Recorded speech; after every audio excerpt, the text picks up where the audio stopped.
All right, looks like we are live. All right. So let's go ahead and start sending out the links. Huh? Yeah, it's not popping up for me though. Huh? No, I think it's something. I think it's on my end, not on your end. Let me. There we go. Now, there it is. All right.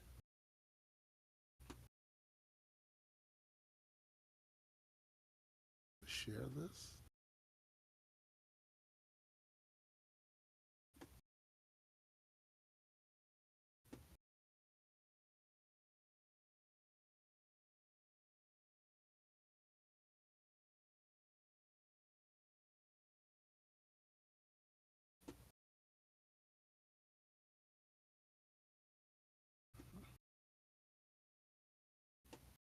Like we're good. Got some chat going on. Stream's looking much better now. Good job on the quick fix. Yeah, yeah. No, we what was We ate the butt on that. totally right. Um, I want to welcome everybody who's coming in right now. We're still getting everybody resituated from the last sort of butt eater.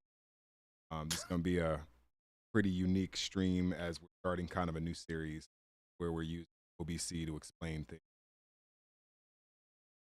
actual reality block that Right. if you know what we're talking about, you know what we're talking about. But if you don't, we're actually going to get into it and explain it a lot. So let me know if you guys can hear us okay, if you guys can see us okay. Testing. Yeah, One, yeah. We have two. a version of the stream that should let us go ahead and, pull up the document of OBC and kind of talk about it, refer to it directly, absolutely. But this is going to be definitely really interesting streams where me and my brother get to kind of dissect the context of Right. Lord Entropy. How you doing today? Oh man, it's always an adventure. Isn't it? Always. Always. Um, we're don't forget to like, share, and subscribe. We got a couple of Absolutely. housekeeping, bill paying promos to do in a quick second, but we'll wait till we get into somewhat the double digits. If you were looking for the last stream, we do apologize. That one aspect ratio all backed up. Now that we are good to go, fantastic. Honey Dragon, how you doing? Shimmy Sisters, what up? What up? Dan Hope. All What right. up?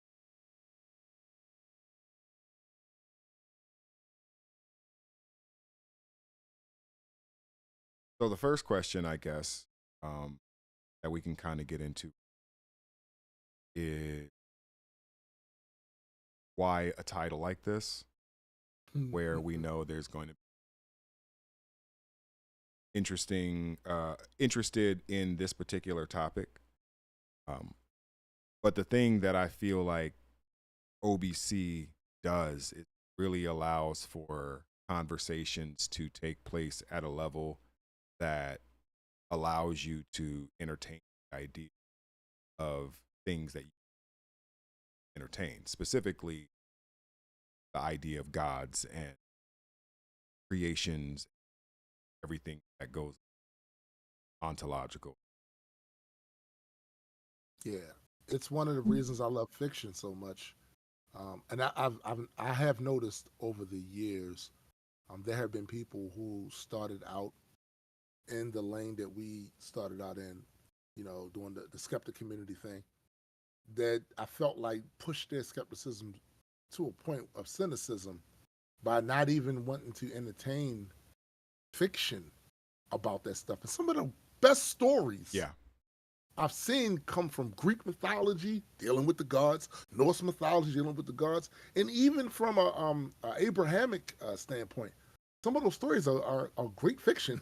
Like, why wouldn't we explore that? And what writers do with it they take the stuff and they adjust it and change it to fit their little thing. You got TV shows like Supernatural, Yep. you got Charmed, you got all these other shows that take this religious myth and restructure it and repackage it and make great stories out of it. So just because I don't accept the existence of something without proof doesn't mean I can't enjoy the fictional stories. Like I don't understand how those two things get conflated, right? Yeah, yeah. I mean, there's a lot of people on, I know this is kind of a radioactive phrase, but there's a lot of people on both sides that are afraid to entertain these fictional circumstances, right? Yeah, On the secular side, you get people who dismiss it out of it's not empirical and thus doesn't need to be entertained. And then on the other side, on the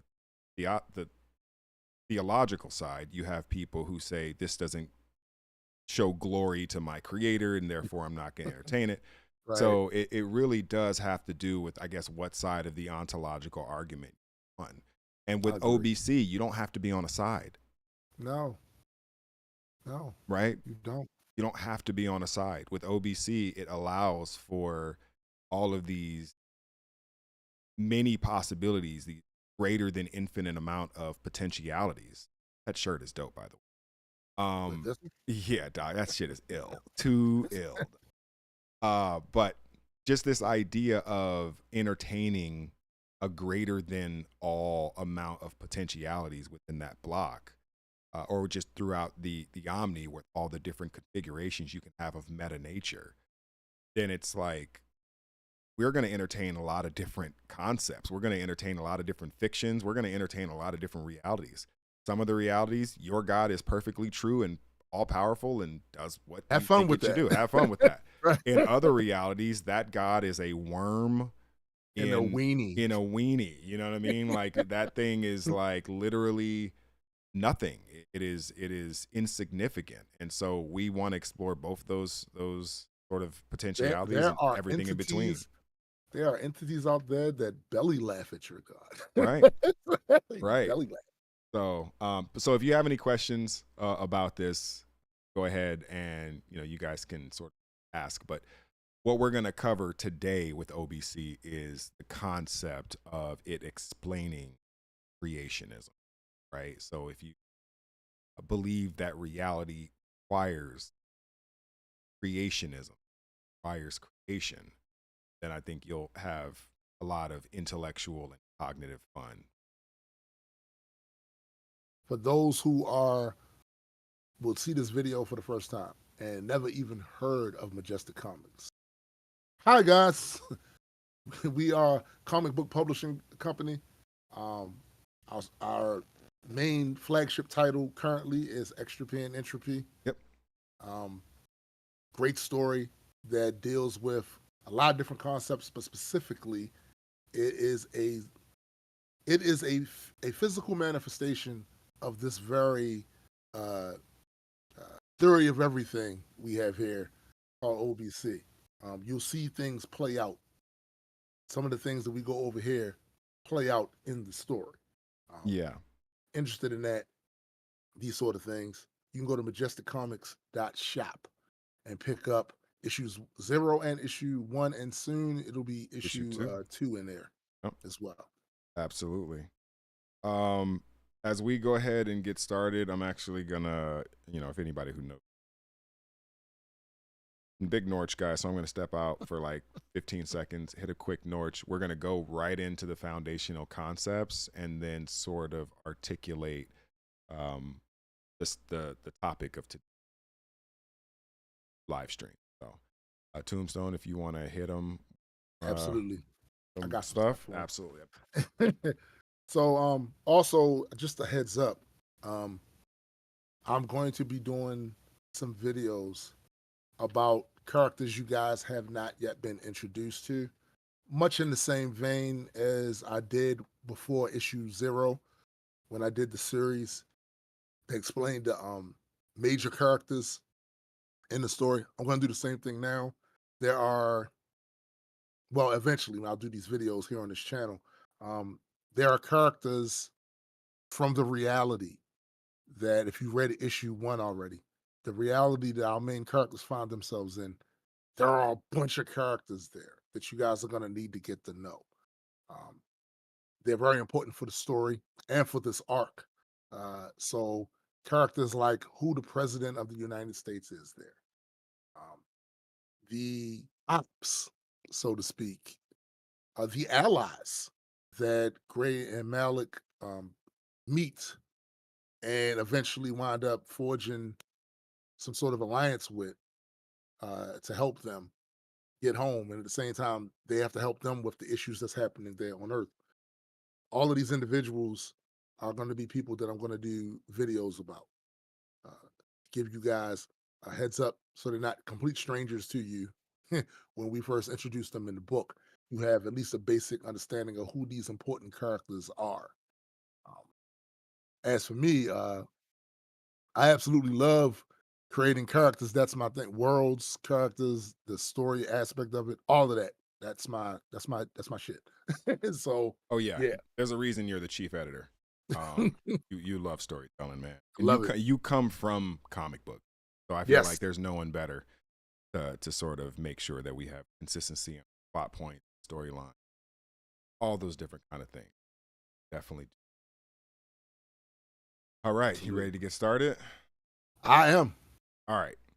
So, for those who have heard of OBC, at this point, if you've read the first two issues of the comic book, issue one, you're introduced to it very quickly and very roughly. There's two direct mentions of OBC by name in Extropy and Entropy. By the Extropians, it's known as the unification science, but there Right. have been people within the Extropian civilization who have called it directly Omniversal Block Cosmology.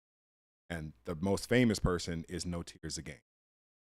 You will most likely learn about this character throughout the story, but No Tears Again was the sort of he was the intellect that made Omniversal Block Cosmology. Whether you want to call it famous or infamous is up to you. Right. Right. Right. But the concept of a unification science is looked down upon by most of the academia in the intellectually dependent extropian civilization. So most of the professors at universities, most of the established scientists, most of the great philosophers, they all somewhat look down their collective noses at unification science or OBC because they believe it's not really a testable theory. It's not something that they believe fits their empirical worldview of the reality that they inhabit. Keep in mind, their reality has like magic and aliens and all kind of crazy shit, but they have a problem Right. with this. So You know what's crazy about you saying that? Me and my daughter actually talk about this all the time. When you see in a lot of these fictional realities, mhm. after a certain period. Now, sure, before the amazing thing starts happening, we can certainly see people having a certain level of skepticism to that because these things never happened before. But after you've had gods and mutated monsters and all kinds of shit, you saw aliens come out of a wormhole in the sky, and then you're still holding the skepticism of certain things like, oh, that couldn't be true. What are you talking about? At this Yeah. point, anything's up for discussion, Yeah, right? at this point, if you're still a quote unquote atheist in the Marvel reality, it's Kind of like weird, right? you've literally met gods. Right. Right, you've met the people who would be defined in that As reality gods, as a right? god, and so you're still like, nah, I don't believe. It's like belief. It's not really about belief at this point, It's not bro. belief at Like this it's point. not Like, really you saw him. about belief at this You point. saw them, right? You literally met the guy. He's been at your house. You've tried to lift his hammer. Big, no diddy. It's like at the end of the day, you can't really front on us with that one. So, Yeah. and then It's empirical in your universe at that point. It's yes. empirical. Yeah. So this brings us to this idea about the concept of omniversal block cosmology, which is all reality blocks. And we are very, very particular about how we use the word reality and universe and multiverse and simulation and all those different things because they're very specifically defined at the Right. omniversal scale. But Right. the visualization that you would have of the omni is a somewhat of a Rubik's cube of interconnected reality blocks. And we call them blocks because we give them, you know, dimension in a way that has more connected borders instead of spheres, which, unless the spheres next to each other, only the 2 points that are closest to each other is going to have the Yes. ability Yeah. to. Whereas Yeah. in with OBC, we kind of articulated it where it's like you have these existential boundaries for these reality blocks, but ultimately they could be evenly distributed along the borders so that you have more of a sort of a cube, but it could theoretically just be our interpretation because we live in Yes. a 4-dimensional space-time block, and this is the perceptional and language limitations that we have to articulate something that is hyperdimensional and hyperspatial. So Well said. Also, even when you look at the visual representation of it, you have to also bear in mind that there are blocks within blocks, right. and these are things that are not easily it's not easy for us to have a physical representation of that. So this is the closest example of it that we can get. Mm-hmm. Just because you look at this block and you think, oh, this reality is right next to this other reality, space, spatial time, and all of that stuff, get that out of your head, because according like bleed space is in between those. So we don't know, how do you even calculate the distance between one reality to the next? How Right. do you do that? Right. Yeah, So that's a good point. you got to bear that in mind when you look at these pictures. These are physical, these are visual representations, just so you have somewhat of an idea of what the Omni could potentially look like. And we haven't talked about proto yet, but the people who know about the concept of proto will understand when I say these are proto images of the Omni. Yeah. Yeah. The or as it Soundwave literally just said it You as I just said said it. it. Yeah, As he I just said it. said it, right? Right. So Right. yeah, no, you actually get into that sort of the proto the idea of proto when you're talking about Right. things that are beyond the articulation of constructs from inside of blocks. Right. Any other question or any other statements you want to make on the visual representation before we get into the foundational concepts? Sure. So one other thing you'll notice when you look at the physical representation is that you'll see that on each side of the block there's a different visual, right? Picture, so to speak, on there. Some of the blocks you'll see don't look that different. Like if you look at the back three on the left side, they don't look that different. That's because there are some reality blocks that are very similar, but there might be a certain properties that are different, but it's not this overwhelming difference, right? But just like that, you'd see stuff like that. You'd also see other blocks that look extremely different than any of the other blocks that's on there. That's kind of the nature of the Omni right there. Yeah, no, I totally agree. The visual representation of the similar blocks but different enough in ontological value configuration to where Right. they are distinctly different blocks Mm-hmm. is a very nuanced way of thinking about the Omni, because Right. in the tapestry of all, you're going to get wildly different type of ontological configurations, and you're going to get Right. things that are so similar that as a native of a reality that's similar to it, you probably wouldn't have the discernment, the granular discernment, Right. the fidelity discernment to know, like, oh, wait a minute, this actually isn't my reality. There's a famous scene in Sliders in the first season, because that's really the only season.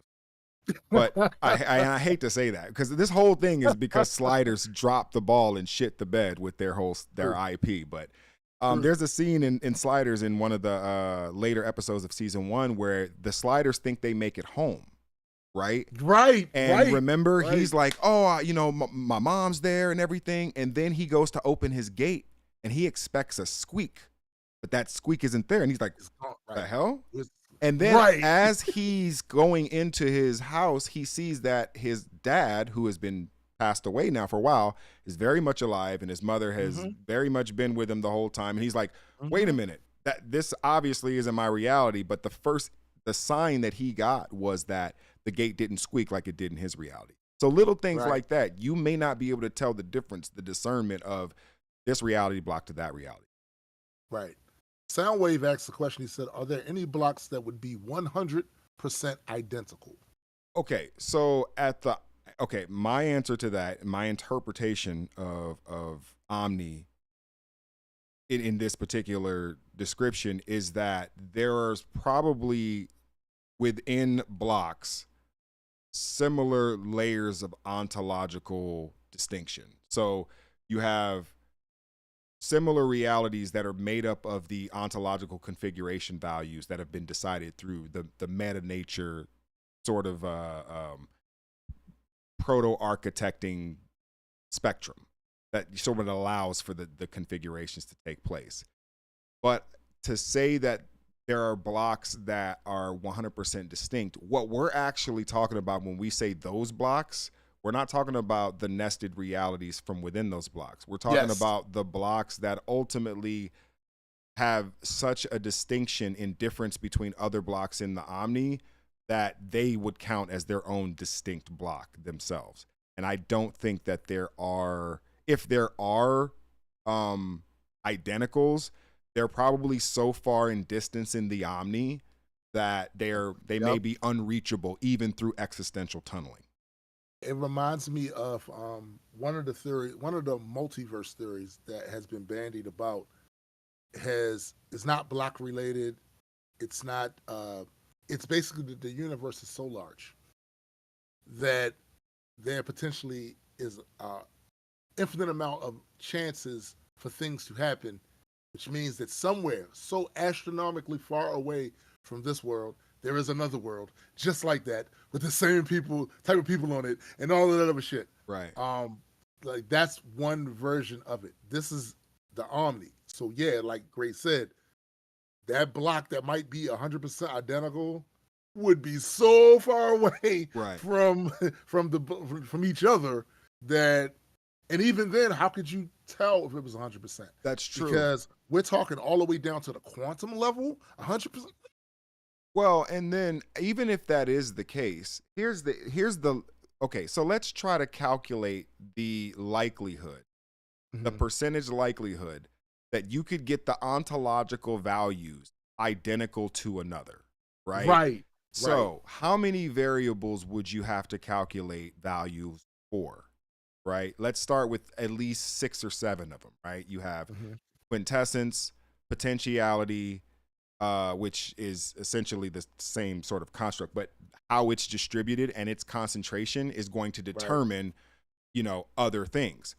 If these are established somewhere else in the order except for first, Mm-hmm. then potentiality is now influenced by whatever else this signal flow of ontological values that are defined is takes place in. So Right. let's assume that you have, I don't know, time, space, quintessence, polarity, you know, uh, your quantum realm signature, Mm-hmm. and then you have, you know, whatever influence in order that takes place in essentially gives you the uniqueness of that block. Right. So I wonder if there is something truly identical out there, or there's just a margin of compatibility that you fall into That, where yeah, right there. it's a fully compatible block, but they're not identical, Right. It's right? fully compatible, meaning you could go over there and pretty much not be menaced by the properties there fighting against what you are. Right. But Right. there still could be things that are, because there's a lot of ways where something could be marginally different and have no basic effect on your ability to exist or function there. Agreed. Right. Yeah, I totally agree with that. Even in this context of the compatibility, the margin of compatibility um, is somewhat defined as this ontological alignment between blocks that allows you to determine the compatibility of the destination block that you intend Right. to traverse. Right? There's going to be some blocks that are semi-compatible that incur some form of a consequence simply because you are occupying within that block. The consequence Right. may not be you being like trapped there or Right. Right. unmade there, but the consequence may be a reduction in strength and perception and conscious awareness Knowledge. and knowledge. Right. And, you will acquiesce to the defined laws. Right. The You destination might block has need already glasses over there. established. Yeah. You might need glasses, or maybe where you came from, you had perfect 20/20 vision. You might go over there and need glasses. Right, All right. right. But there's an element of having to acquiesce to the defined laws of that destination, right? Right. And that ontological configuration, that meta nature definition is how that's going to be ultimately decided. If there is going to be an apex entity of that block that is going to be this quote unquote block's god, Yes. then that has to happen during the sort of establishment order of the Of signal that block. flow of Yeah. that block. So that meta Yeah. nature is going to define whether that block has the potentiality for an apex entity or not. Absolutely. There are blocks Absolutely. in the Omni that apex entities are simply incompatible with. Your Right. God is incompatible with this reality. If it The comes to this properties of your reality, deity. it will be unmade. Yeah, the properties of your this deity do not comport to the properties of that reality. Therefore, if it came there, it would dissipate. Yeah. Or suffer some sort of a severe consequence in trying to exist within that reality. Yeah. Now there are exploits in OBC that that make it so that sometimes is possible. There Right. aren't it isn't completely unallowed, but the few and far between times where you can find out how to hack the Omni in order to get away with that, I'm sure there's just going to be other realms of Omni that you simply do not have access to because your ontological configuration is incompatible with that block's meta nature. You're not true there. You're not true there. You're not true well there. said, dog. That is You're not true awesome. there. You're not true there. You're not true You there. are false there. You are Yeah. something that is considered true here in this block reality. You are not considered true there. That is absolutely. You're a fairy or elf. Yeah. Is there more apex entities than not? Wait a second. Before you go into that one, Yeah. let's scroll up because Dan had a question. Oh yeah. He said, can an entity traverse from one block to another, or would it be like quantum entanglement, where it's technically not the same this, but almost identical? Let me process that for a second. Process that. Mhm.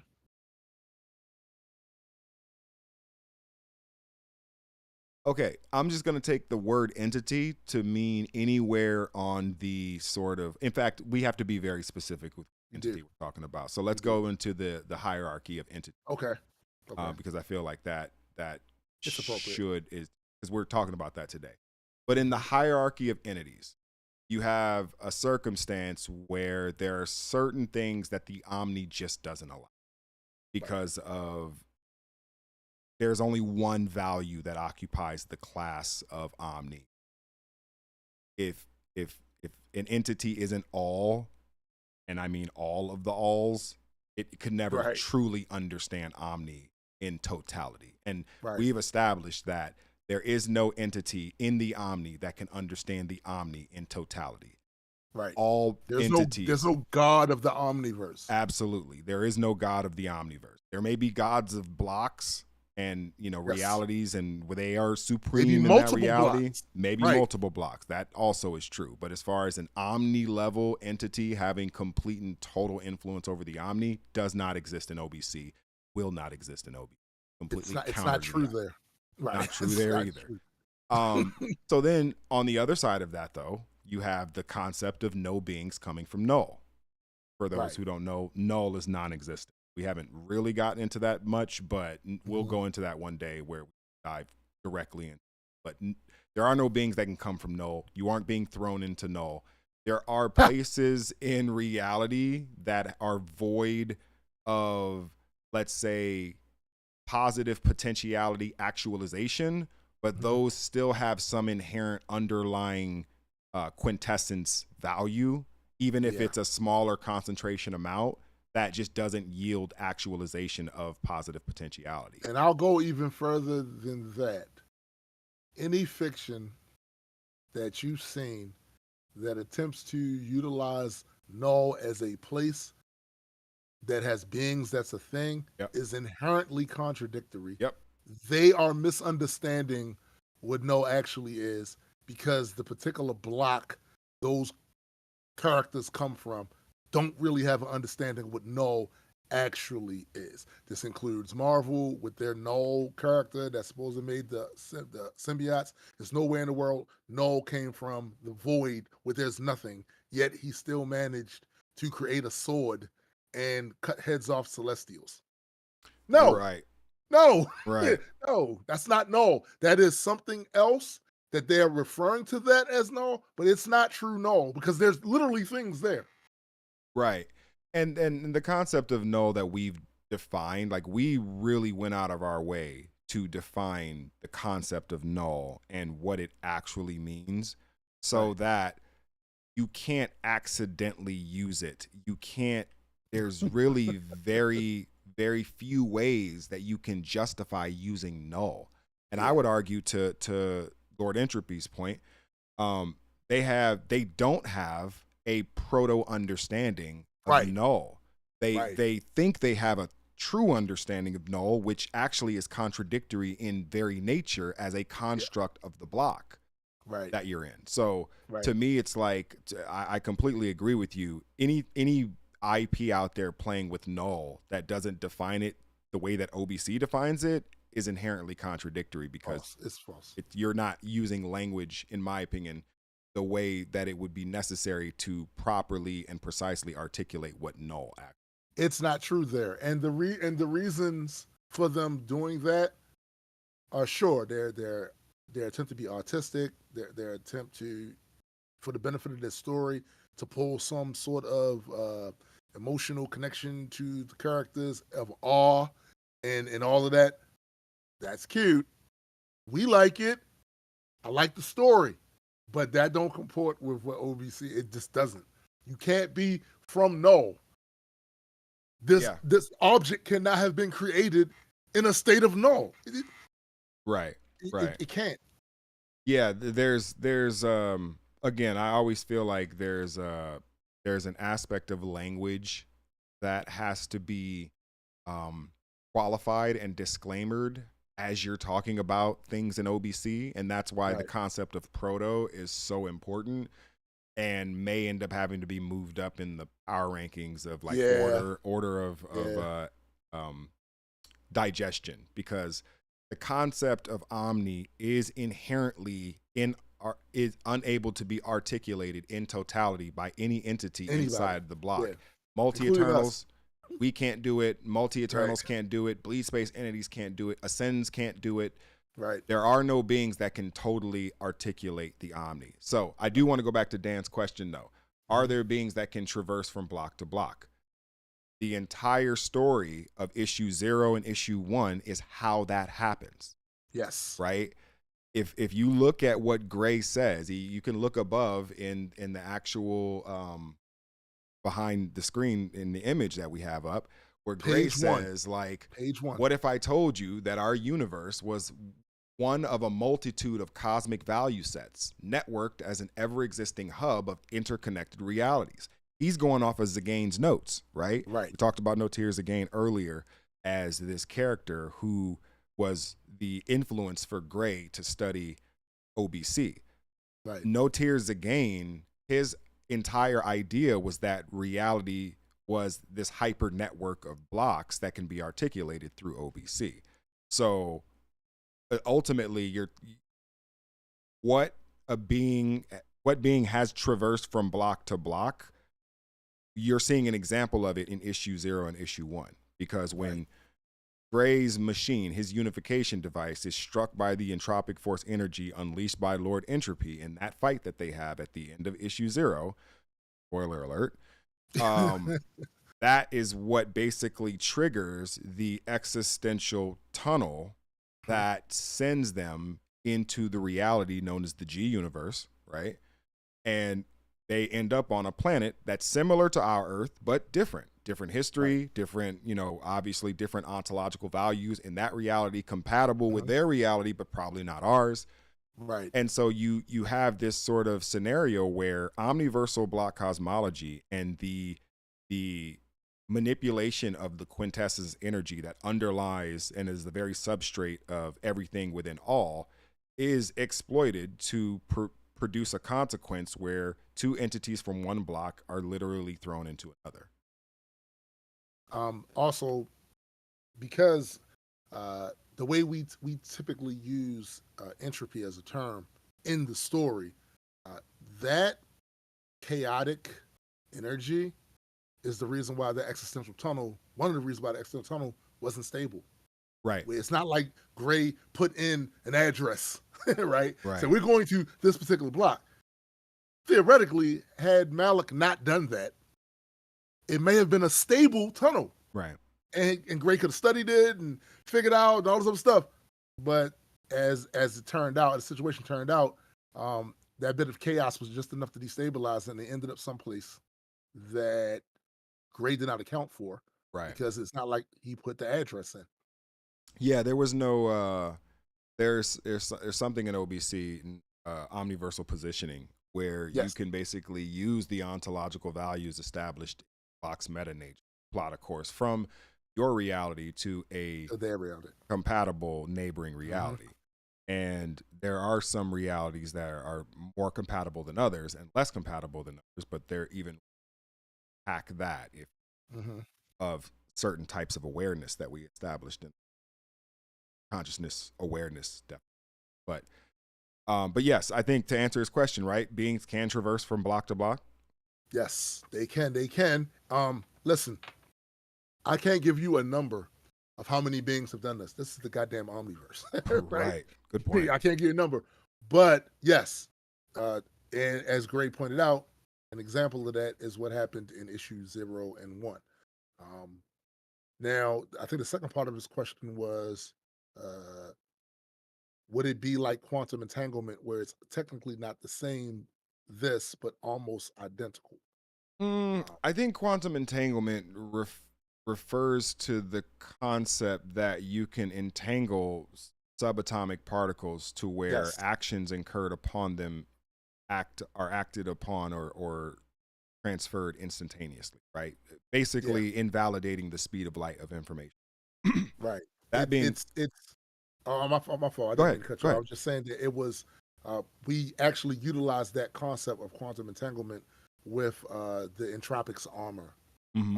The particular material that it's made of is quantumly entangled with its place of origin, and as a result, it helps with the durability. So when it takes impact, it doesn't really take it; it transfers that impact to that other place.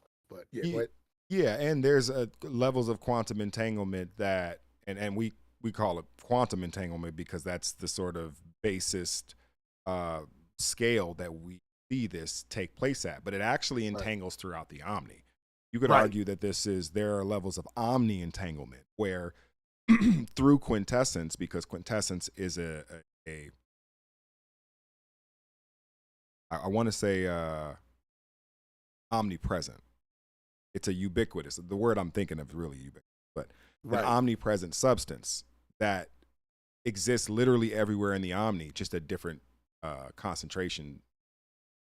So, I mean, you're really talking about um, quantumly entangling or entangling, which we're going to say is a way of connecting particles or objects to where one action is acted upon the other instantaneously, faster than, let's Right. say, some information. And in every Yeah. reality block, the speed of information is different. So in the reality of the abstract reality, the speed of light is totally different than in this reality. Mm-hmm. And in the G Mm-hmm. universe reality, it's a completely different speed than in abstract reality. Some of it's compatible, Absolutely. some of it isn't. It could be off by a few, miles per hour Yeah. or miles per second. But yes, that's how I would answer that question. Got it. Soundwave said even the signal flow would have to be the same in reference to that earlier question. Yeah, Mm-hmm. you would have to have the signal flow be identical as well as the values of each ontological, you know, attribute would have to be the same. And then you would probably have to have it to where uh there's a equivalent amount of ontological values in the realities that you're reversing from and the realities that you're to. Right. So you could have a reality where there's 78 ontological values, and we can only perceive, because of the way we are constituted and constructed, we can only conceive of 9. So that Right. means like Right. you may get 9 values of information, and you're able to, let's say, traverse that reality, but you didn't get enough information to know that you were wildly incompatible. And that's now a one-way trip where you're unmade because you didn't get enough, right? So there's a lot of peril to traversing the Yeah. Omni. It is not safe. It is not clean. It is not like No. smooth. It is very tumultuous in most cases, unless you are of the highest order of entity. You read my mind. Like that's the reason why you'll find typically any ones that do it, they are higher existing beings with certain levels of durability that far exceed anything on the lower scale, right? Right. Right. So there's an aspect about how gods and entities are defined, and it has a lot to do with the meta nature of a reality block. And if that reality block does not have the potentiality for an apex entity to emerge from inherently, due to whatever temporal properties it's working with, that could be linear or nonlinear, then it's just not going to emerge.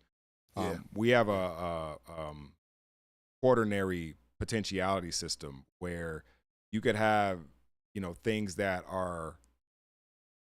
have the logical positive potentiality, and yet don't yield the actualization Result. of any result of anything taking place, which ultimately would be a void, but that's not null, right? At least the way that we're. Let's see. Soundwave X. Is there more apex entities than not, or are they far in between? I mean, if I was to answer, I'm like, we don't know. We don't know. That's a good answer. Yeah. But I will say that I would argue that there would probably be, the higher up you go on the ontological scale of existence, the lesser those things. Exactly. The lesser those beings would be. Because unless you're talking about bleed space entities, and I would argue there's probably a lot of those. You know what I mean? Yeah. But there's probably very few, by comparison, ascended beings. There's probably very few multi-eternals compared to those. There's probably very few apex entities compared to bleed space entities. But when it comes to like corporeal baryonic life, I'm sure that's so commonplace in the Omni that it's not even. It's so many of us, and by I say us, I mean just this level of sentience. It's probably a lot of that, but when you start getting high up, like talking about multi-eternals, especially considering the fact that some multi-eternals have dominion over several blocks, anywhere from 10 to 100 blocks. Yeah. Like it's nowhere near as many of them as it is just regular corporeal. It's just, no. So you then get into this kind of definition ocean of trying to wade through waters of what applies to entities you're trying to describe and what doesn't, right? So when we talk about a god, what is a god, right? In fact, I would even go into the more meta question is, if everything exists within the all, how can anything be created? I would say that if we're going off of the potentiality, nothing can actually be created. It can be made, but it can't be created. Made and creation is two different things. Made is taking properties and elements that already exist and refashioning them into something. Creation is out of nothing. Like, there we go, right there in front of you, right? Literally from null. I think it would violate the concept of null, right? That's it. So you kind of have this question of, how are you defining gods? How are you defining creation? And I would argue that the concept of creation, to Tombstone's point, and Honey Dragon agrees, the concept of creation in the Omni is flawed. Very much so. You no entity is essentially creating anything if quintessence is truly a ubiquitous Right. material or affect of potentiality, Right. where it has always existed, and it has always existed because the Omni has always existed. Mhm. And so the question of making, or I'm sorry, creating anything Mhm. is, at best, you are proto describing what it is you're actually trying to describe, which is you are reforming the available functions or available material that the meta nature of that block allows you to Yeah. reform Yeah. into something that has a temporal perspective of creation. So And you that's true. if you articulate that you are a temporal being that has some sort of a linear starting point, or you don't, but the reality you create does, then the meta nature just simply allowed you to reconfigure whatever quintessence concentration was there, so Right. that whatever you create has the perspective of being created, and thus later in time, and thus you are the creator. But really, you're just reorganizing the Stuff already that's there. available Mhm. substrate that's there of quintessence of positive actualization, a positive And potentiality. to be very clear, do not be fooled, because in these some of these blocks that have these sort of entities, they're fooled by it too. They use terminology about I am the creator of the. I understand that on the lower levels of existence, when it comes to sentient beings, they are these beings are easily fooled by that shit, because the stuff they see these apex entities doing is amazing, and they have no reference for that other than certain terminology. So when you see in fiction or anything anyplace else where somebody talks about there's this very powerful being that is waxing poetic about the creation, I am they're using the terminology wrong too. They're within that block, and most of the time the apex entities within the block have very little understanding of bleed space Right. and beyond their block. That's where the arrogance comes from. Right. Yeah, that's a great point to make about apex entities and arrogance that usually accompanies them, because they have such internal awareness, because all of their awareness is essentially pointed inward at, the reality that they govern and that they create Right. from that governance. But then you have a situation where it's like the greater omni dwarfs them in such a way they could never have conception of it, Right. regardless of Right. where they were in the ontological hierarchy of entities, whether Right. they were a bleed space entity, a multi-eternal, or anything below that. Like, you still are not going to have any sort of total awareness of No. the omni outside of, somewhat of the higher order entities that might have access to that level of partial or proto awareness. Yeah. There is no true total awareness of omni. They So don't even have the language yeah. to say what they're saying to make it true, to make it omniversally true. They don't even have the language for that. So when you hear them say, I have created the no, you Well, did. and No, you did. I like that analogy, because you could argue in the same way, it's like you could never speak the name of God. Well, God Right. could never articulate the reality of omni. Yeah. And so Yeah. it's like, yeah, I may be limited, but so is it. So is that. So is Yes. he. Absolutely. And so we're all Absolutely. limited here. There is no one entity with complete, total, and true cognizance of the omni in that way. So for me, it's like, to what Tombstone says, it's like you're not really a creator. You're a maker. You're an arranger.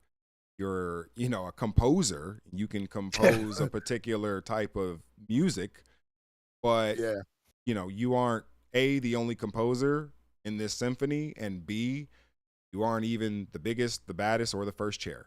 So Yeah, I do like what Volsong has said in his post too. I see it like being a composer. Really, they aren't responsible for the frequency or wavelength, but they utilize it and create music. well said. Uh, that's very well said. And again, don't be confused by what they say or what other mortals that might be on your level, corporal beings that might be on your level, think about it. Because remember, there's scales within each one of these pieces of hierarchy. Yep. Your brain just might scale a little higher than them when it comes to certain things. They're easily confused. And it's like the Arthur C. Clarke thing about any sufficiently advanced technology appears to be magic to people who don't understand it. That's what's happening there. So when these beings, story wise, appear on a world and they start popping off all these feats to these lower entities, it's Magic. right. It's It's godhood. magic. It's divinity. It's godhood. Yeah. It's divinity. It's really not all that dissimilar to certain realities Graham Mallet could go to. Um, if that reality has a comparable properties where it allows them to exist in that reality and to keep a lot of their properties of who they are and what they can do to the beings there. Malik and Gray look like gods. Right. Like, what the hell? How can he do this? How can he? Right, but they're not on that scale. They're not apex entities of their block. Right. Now, here's a question I have for you though. Mm-hmm. Um, say a being manages to open existential central tunnel to a reality that is so compatible to it that it keeps 98 point whatever of the properties that it had in its home reality. So, and it utilizes a lot of power, it can do a lot of things. If this reality doesn't have natively an apex entity, does that being become the apex entity of that block? I love this idea, and I would love to dive down this rabbit hole. So here's the thing: I feel like apex entities can. I don't feel like there is a omni scale rule for how apex entities Right. become. Standard. Right. Right. Right. Right. So you could Right. have an apex entity that is native and innate to the block based on the meta nature that produces the nature of that block. Right. But you could also have naturalistic, more linear logical blocks out there in which a entity in the block gains such an understanding and awareness of omni, it essentially exploits that information to become apex entity of that Of block. that block. I think that if there is potentiality that some unenhanced biology, some humanoid corporeal decides, I'm going to develop my entire life to studying this thing that I know I can't completely articulate in totality. Right. Okay, Right. that's great. But what if there are blocks out there where it's possible for an unenhanced biological entity to achieve apex entity status? And if there's Bruh. one, then there's probably a greater than absolute infinite amount of those realities out there as well. Bruh. That's sick.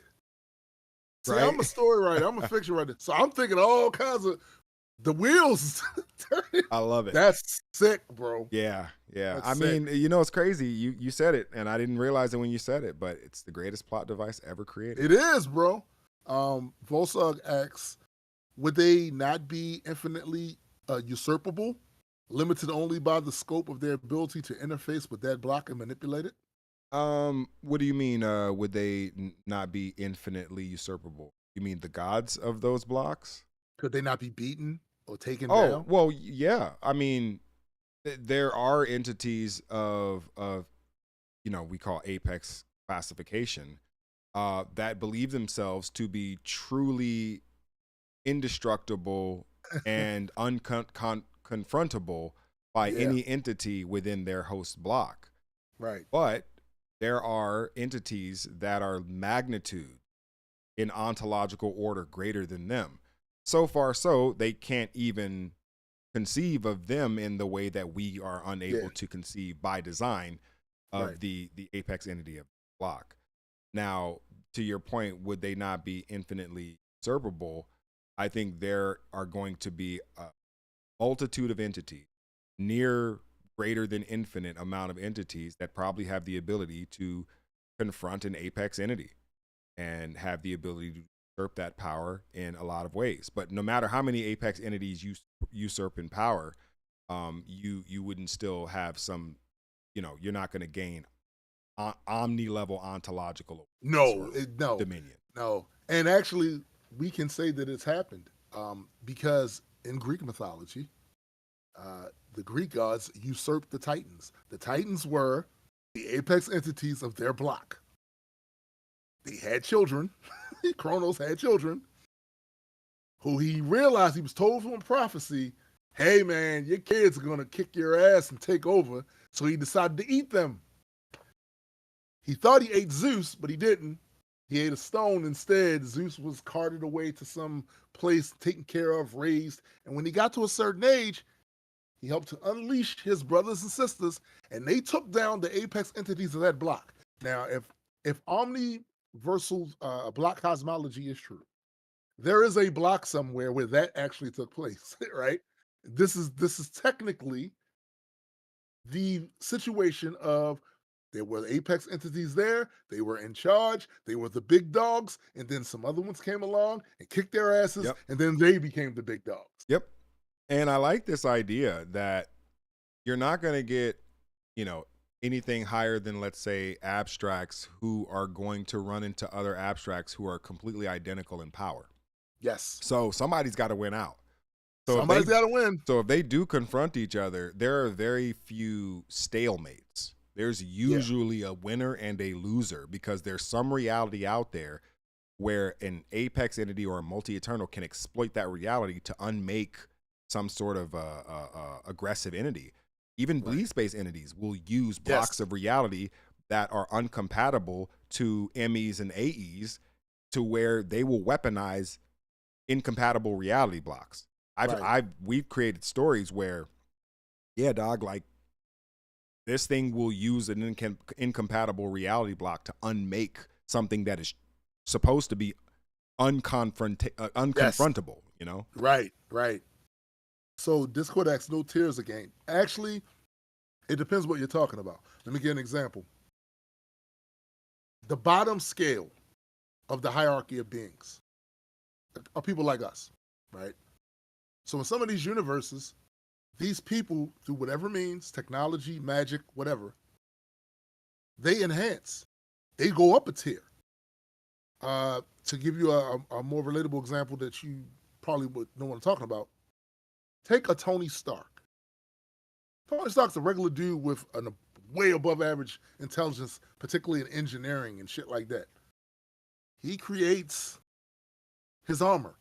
Now, he's still technically on the bottom end, because without that armor, he's regular until he creates that other thing. I forget what he calls it. But it actually works within his bloodstream, and he literally can. The arc reactor? Not the arc reactor. It's another thing. It's, what is the name of that damn thing? There's this technology he created where the armor comes out of his pores, and like nano, like comes out of his pores. He's raised himself up now, because this is an intrinsically The part nanotech? of who he is. Yeah, it's like a, what is the name of that damn? I cannot remember the name of that damn tech, but whatever it is, he enhanced himself.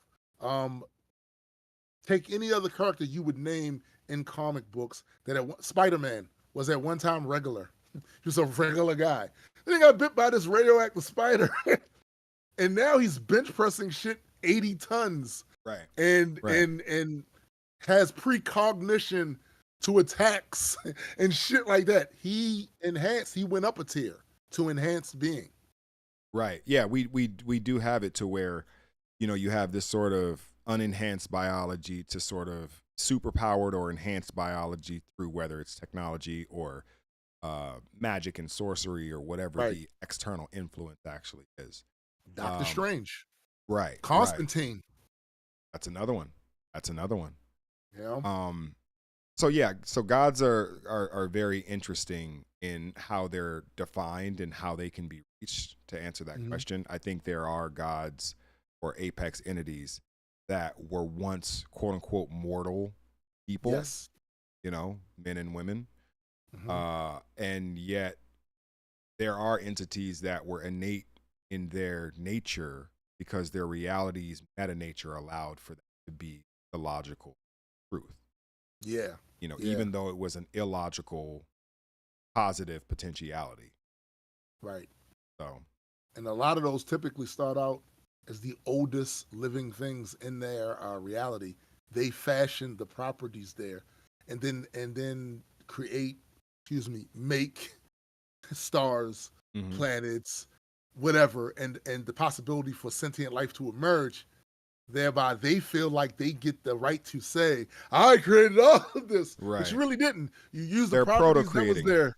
Yeah, you're proto creating. Yeah. You know, Yeah, no, for sure. I totally agree. You're using what's already there, and thus, while you may be wildly powerful in the exploitation and manipulation of what was already there, you didn't create what was already there. you created what was already there. And if you go outside of that block, you're gonna get the shit smacked out of you by a complete space entity. Yeah. And if I was a god or an apex entity and I had the ability to create not only just entities of consciousness, but I could create inside that consciousness the inability to even ask such questions, Facts. wouldn't I just Facts. do that?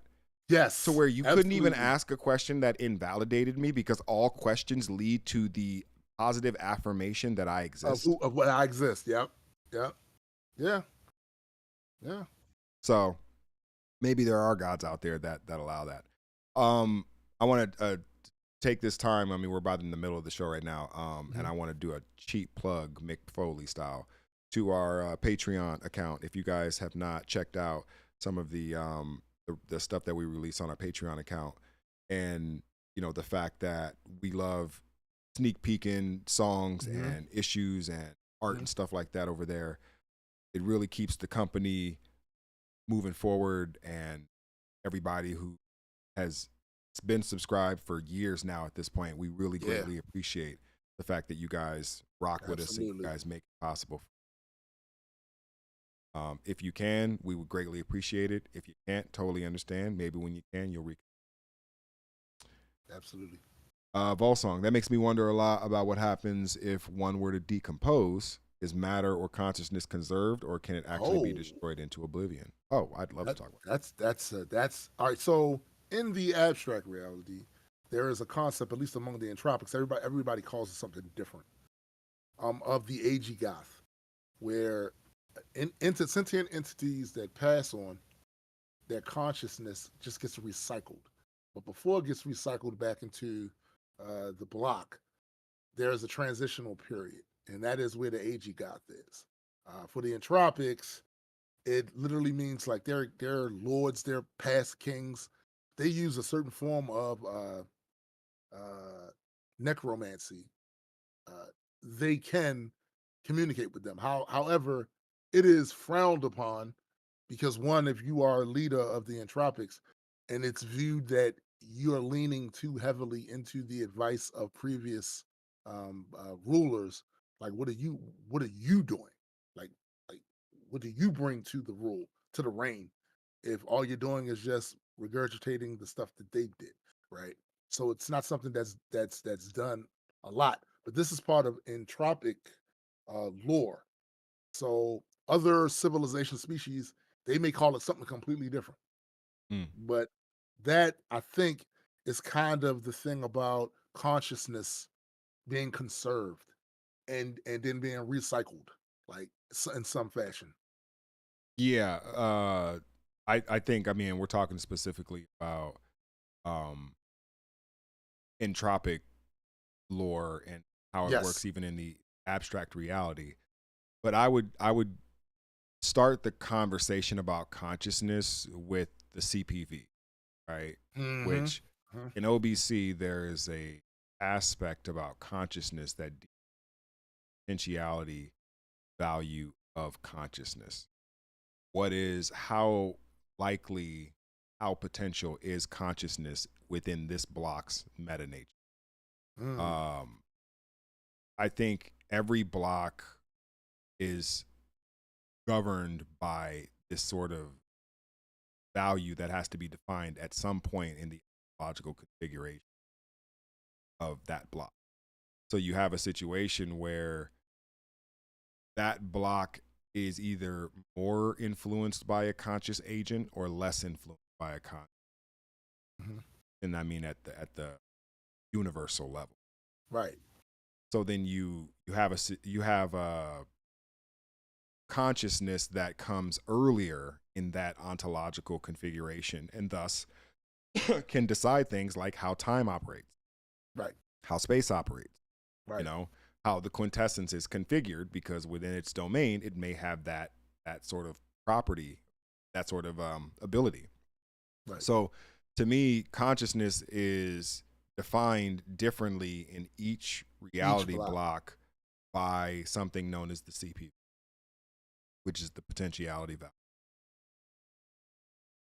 Would it be fair that to say that at least in some blocks, consciousness is the awareness or sense of being that comes from quintessence of a reality, like that particular block? Um, so the reason why I separated awareness and consciousness is because I do feel like that they they should be articulated in different ways. I don't think that awareness is interchangeable with consciousness. I think Mhm. awareness is a property of consciousness, and so it will most likely be defined in some way. In that way, they may be So wait a minute. So let me interchangeable see if I in get the. the Uh, scale. yeah. It's consciousness, Hmm. and then an offshoot of consciousness is awareness. Yes and no. So here's Okay. the question. I there are some aspects about consciousness that I haven't worked out at the omniversal scale, simply Right. because I'm trying to decide if there should be an omniversal governing property to consciousness to state that it Got behaves you. within the spectrum, Right. or it doesn't. And you might have a scenario where awareness propagates consciousness as opposed to the Mm-hmm. other way around. So you may have block dynamics that have that particular relationship to awareness and consciousness as opposed to the Got you. um I'm actually, the jury's still out on that. I probably. Yeah, it's always this is a work in progress, folks. We still Absolutely. But it is Volsong absolutely worth says considering. Go ahead. it is. Volsong says if you consider our memories and past, for instance, it would affect the potential of your consciousness and its effect on a reality. Interesting. You consider our memories and past, it would affect the. It would basically inform the potential of our consciousness. In other words, what how we might think about something or Yeah. how we might perceive something. Yeah. I mean, it really goes back to how consciousness is going to be really defined as a fundamental property, which Yeah. is why Yeah. there's two sections already for consciousness, and it literally says like consciousness awareness definitions in the second section. But Mm-hmm. we may end up having to define consciousness as whatever An the emergent property, yeah, the emergent property emergent that it property. is. Mm-hmm. Um, if it That's is interesting. particularly So, all right. emergent and So, block specific, non-block specific. consciousness, sentience, and awareness. How are all three of those things connected?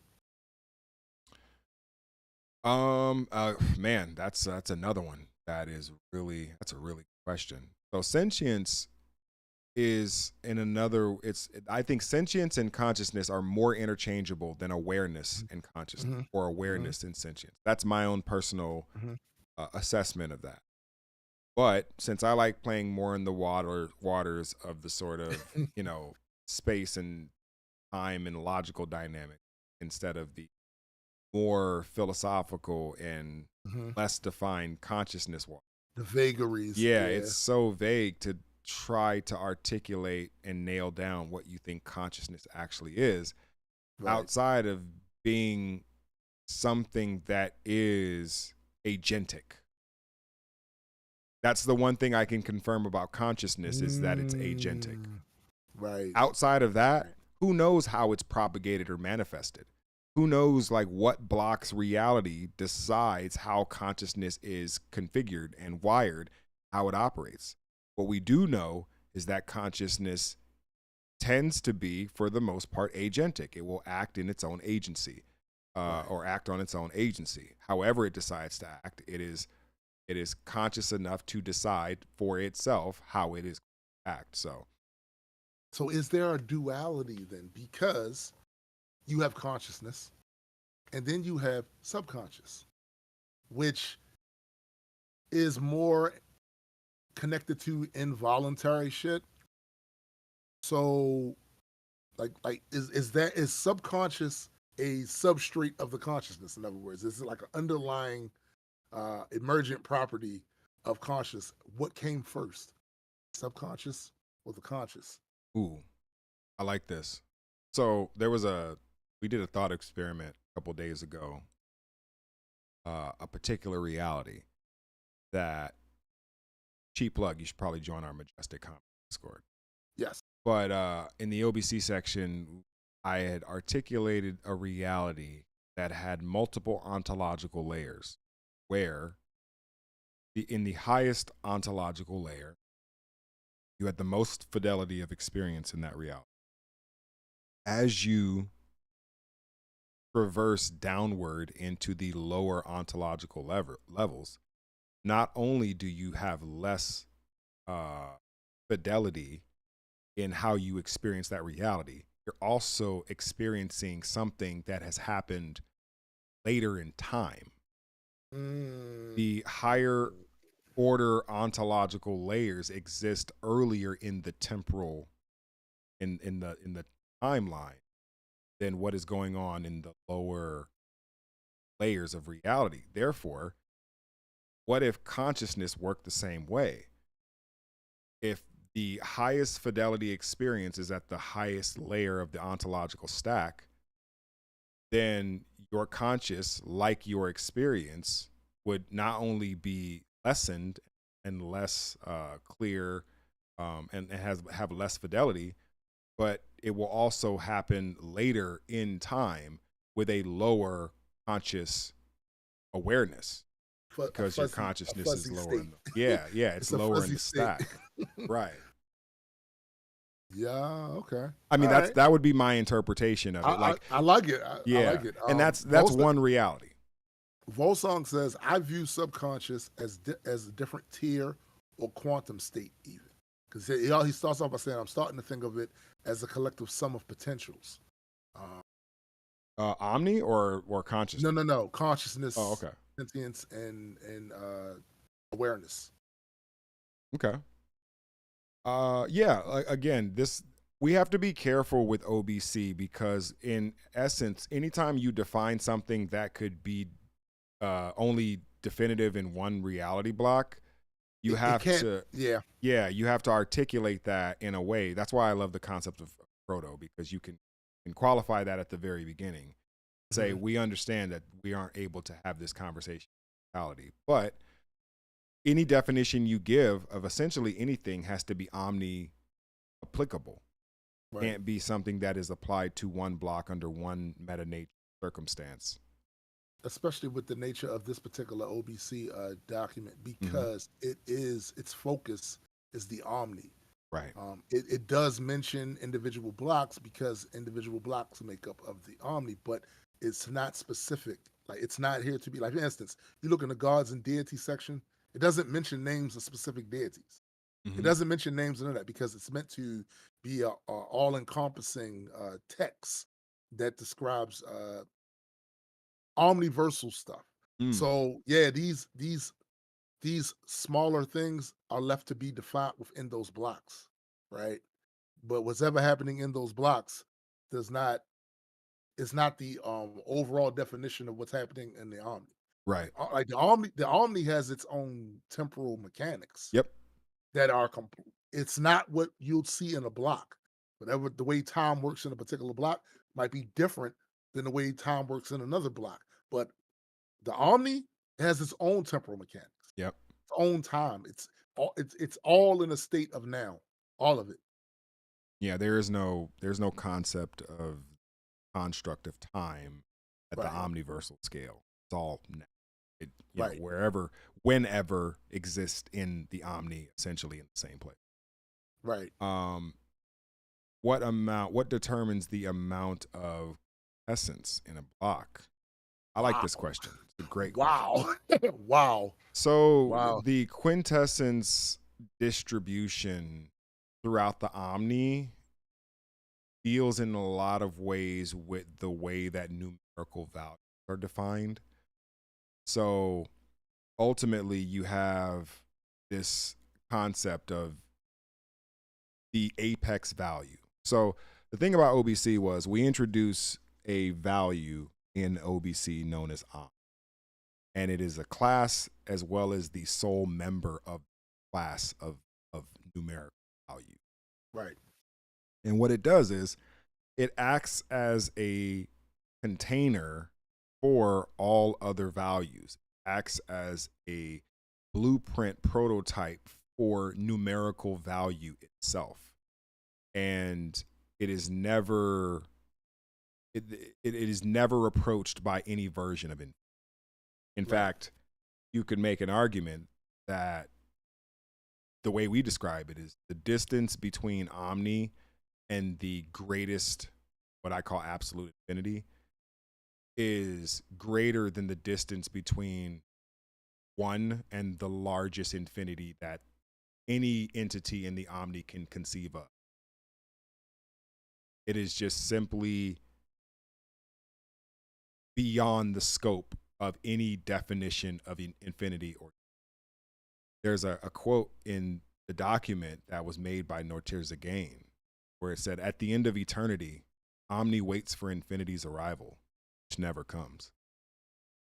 And this is a somewhat of a articulation of the fact that Omni never approached by any proto understanding of it.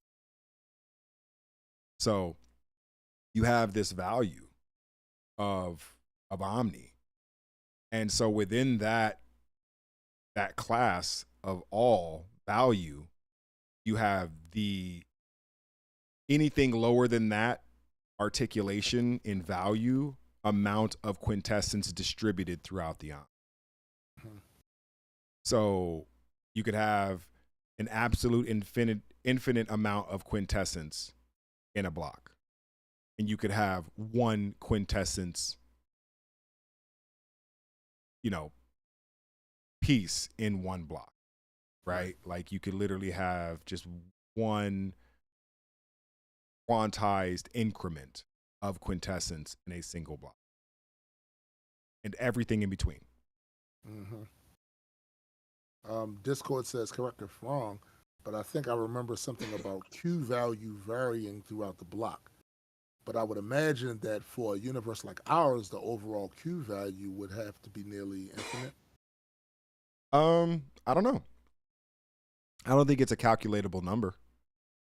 Yeah, I don't it's think it's a definitely uncalculable. Incalculable. yeah, it's definitely incalculable to constructs of the block, or at least I would assume it to be, simply because of it is simply, it would have to be so much of it that the idea of being able to calculate it inside of the block itself might not be a sensical expectation.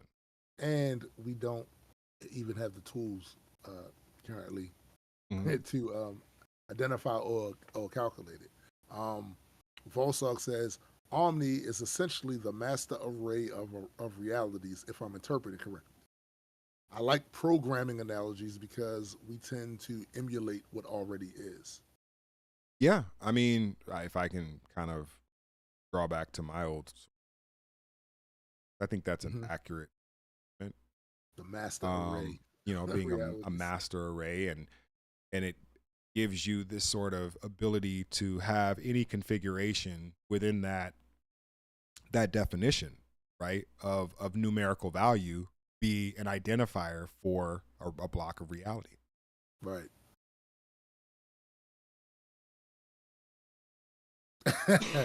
It is the my SQL of MySQL, yeah, yeah. reality. All right, couple of other things. We got about 10 minutes, maybe 15 tops. Um, so all of this goes back to this sort of idea about defining gods or apex entities. And most of them are defined in the context of uh, the meta nature of a block, but they are still minuscule and incomprehensibly insignificant compared to Omni. Yeah.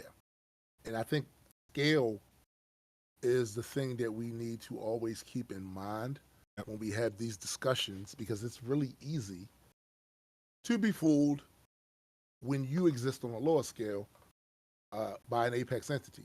An apex entity is immensely powerful in that block. And if you come from that block, the properties, everything that you reference, it has pretty much all control over that shit. And I could see where you can get confused by that. So basically, creationism, when we talk about that with omniversal block cosmology, it depends on what block you're talking about, but in no way do those entities there actually create anything. Right. They don't create anything. They use the properties that already exist within that block. These could be beings that first emerge, emergent properties of that block Mm-hmm. that emerge with a sentience. And at that early stage of that block, hardly anything was formed. So it took the formless and it gave it form, but it did not create the properties of that block. That already It exists. in fact is one of the properties. It's composed of the properties of that block. Yeah, gods are Right? made of quintessence too. Yes, They're rich yes, in quintessence, I would argue. They're a yes. succulent meal for entities that are attracted to the meal, the menu Facts, of quintessence, right? facts, Um, facts.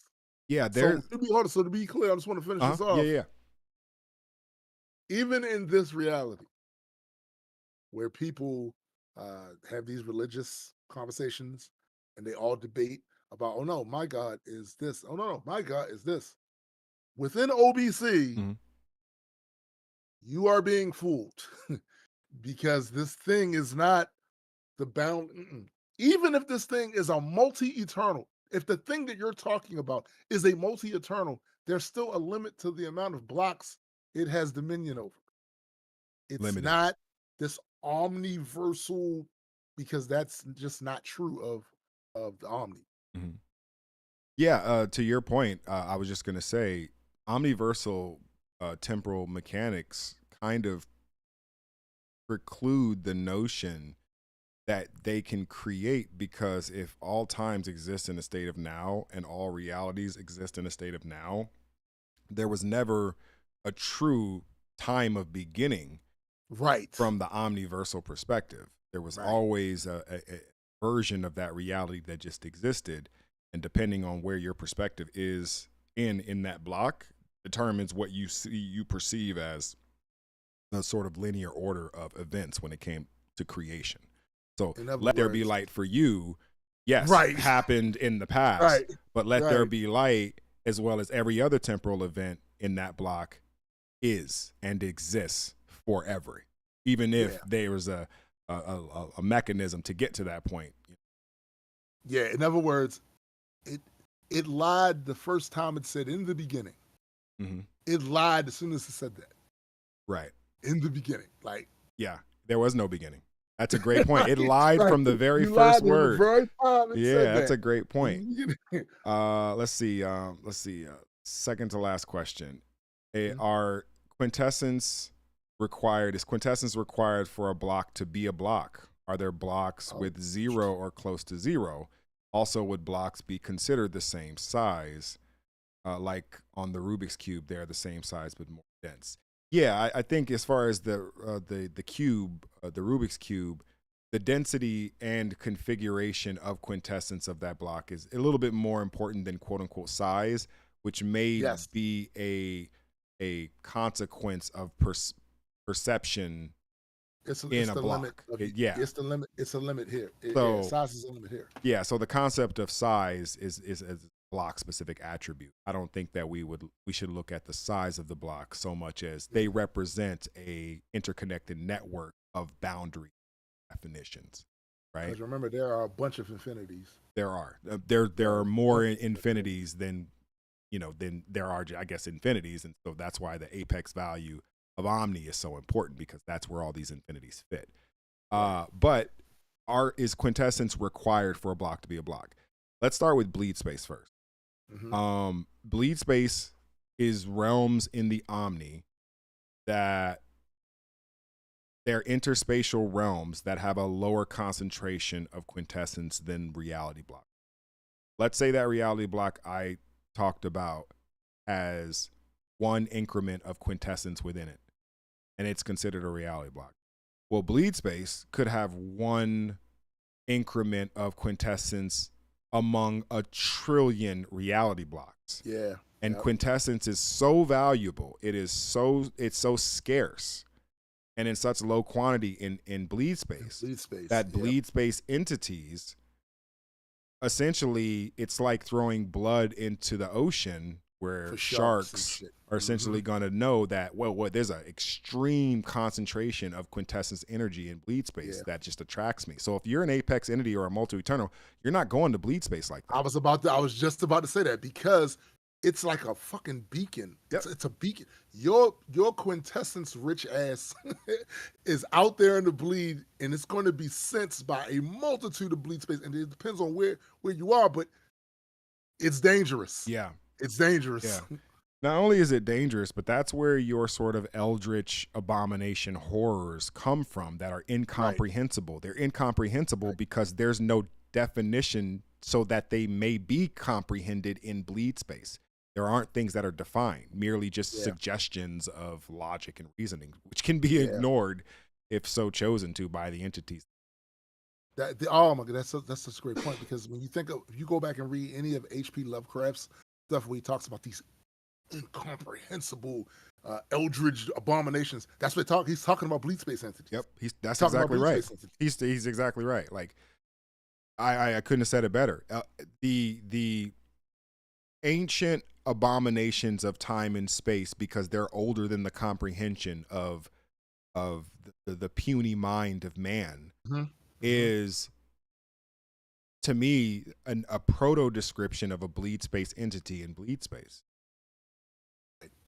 And there are entities out there where you have it to where if you are a bleed space entity for some reason, like the first thing that you would do is look for quintessence rich entities to feed upon. Absolutely. Delicious. And it's also important to note, because we are going to do a book, so you'll have a reference. For a lot of this stuff when we're done. But it's important to note that at any time when we're talking about this, Section 11, if it's still Section 11 by the time we finish all of it, but Section 11 is very important to always keep in mind. Language and perception limitations. It's important when we talk about this. It's important to keep this in mind, because you might feel frustrated sometimes having a conversation about it because you're looking for the right word to understand that there are going to be limitations to how this can be expressed with the block you're in. Like some of these concepts are wildly just elusive to trap down with the way our brains work. So don't feel bad if it's something here that you just can't wrap your brain around. I helped to put this together, and I can't wrap my brain around. I work on it every night, and he works on it every night, right? I literally have a hard time like turning my brain off and making sure that I give my brain enough time to rest, because the cognitive load of trying to process something that in its sort of complete state cannot be processed. Right. To me, it's like I have to qualify it from the onset that it is not something that we are going to be able to articulate in reality. But what we do want is a nice puzzle where the internal picture is clear, and then on the outer edges there are puzzle pieces. Right. We're just plugging in. Anybody want to try to take a stab at the final question? The final question. Who's got the final question? Let's see. Gods and OBC. I think we did a pretty good job on creation, right? I think so. Basically, what's up? Basically, he's asking if anybody has any final question. Oh yeah, does anybody have any final questions? Yeah. Got about 5-10 minutes to close up this shop. Next Thursday, we're probably going to talk about other stuff in OBC. Like Mhm. Tombstone said, there's going to be a book that we're releasing that has all these sections in it, that has, we've streamlined it, we've went in there and we articulated exactly how we want it to be articulated. We'll probably release updated versions, volumes and stuff like that, but we definitely are going to have a Kickstarter for the book Yeah, of Omniversal. and it's a great supplemental book um, for our comic book series and all of the comic book titles or whatever we have. But more so than that, you can even like use this for other fiction as well and be like, how does this fit in Yep. with that? How does it?